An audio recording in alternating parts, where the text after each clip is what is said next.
What is going on, guys? Welcome back to the channel. So today is indeed Wednesday, which means a new summit is now live, and for this week we have the That Dude in Blue experience. If you are wondering, the platinum reward is going to be the Blue Thunder Nitro, which I would probably say most people are most likely not going to be, I guess, that excited for. In gold, we also have the Honda Civic Type R, which you can run in the summit. So if you end up buying it, you'll actually probably get around $100,000 for it because they don't give you that much money for the vehicles in the actual like gold rewards and stuff. After that though, we're then going to have the crew underglow, which looks kind of odd. And then of course, if you did miss it, we're also then going to be getting the Zenvo TSR-S Shmee 150. I do like the look of it, but I do feel like it's not all that, to be honest. Now, I do know I might get attacked in the comments on that one, but I feel like a lot of players are most likely going to agree. So when looking at the summit right now, though, there's going to be 2 Street Tier 2 events, and then after that, we're going to have 4 Street Tier 1 events. And then luckily, all 3 of the skills are once again going to be incredibly easy for this week.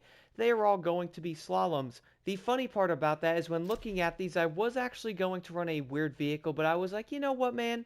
Let's just go run a motocross bike on all 3 of them. I still managed to get around 128k on both of these here, and then I got pretty dang close on the final one, but I did mess up at the end, and I was like, yeah, I'm not going to go back into this one for, what, another 3 or 400 points? So as long as you guys actually have a score breaker set, you can easily get basically a max score in any of the slaloms.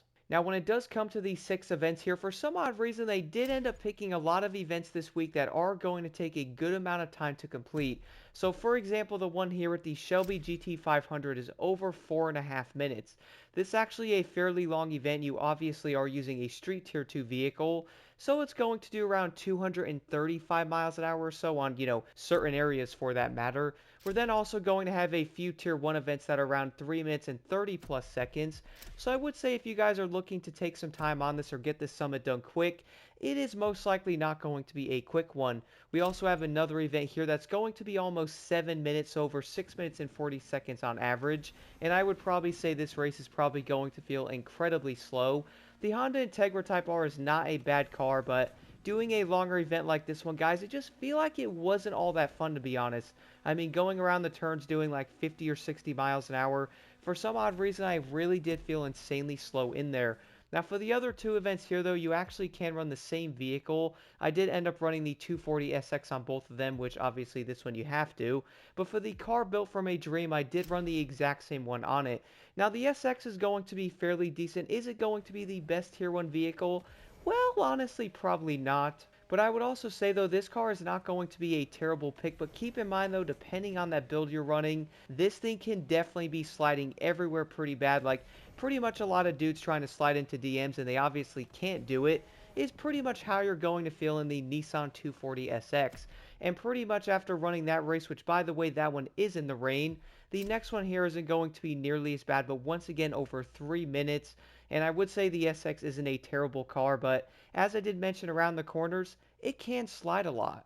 And then for the next event, though, you're then going to have to pick a Honda of your choice in the Street Tier 1 category. Now, when looking at the leaderboard, you're probably going to notice that, yes, the Civic Type R probably is your best option. Can you use the Integra? Of course, but I would say the Type R is a bit better. At least I do like the way the Type R feels over the Integra, but I feel like that's probably going to be a bit of a preference thing. Luckily, the Civic Type R is going to be a great vehicle. There's just one drawback to it.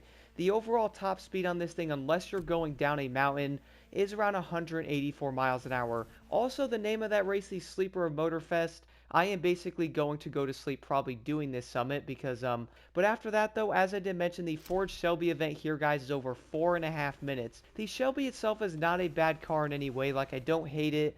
It isn't going to be the best car in the Street Tier 2 category, but I would say at least it's probably going to be fairly viable when you probably have to run this thing in a summit. For example, if that was going to be a no restriction event, basically nobody would probably use it. And then for the final one here, you will have to use a Ford in the Street Tier 2 category. Now, a lot of people here are probably going to pick the regular Ford GT or the Shelby GT500, which I would actually say the Tribute Edition is better than the regular GT500.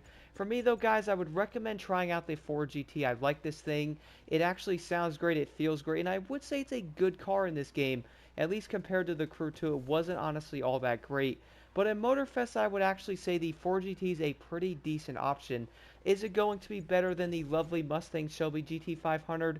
Well, I would probably say the Tribute Edition is most likely going to be a better option, but that doesn't mean the 4GT cannot do it. Like, it's still really good, man, and I would say some of the top players still running this car can definitely show that.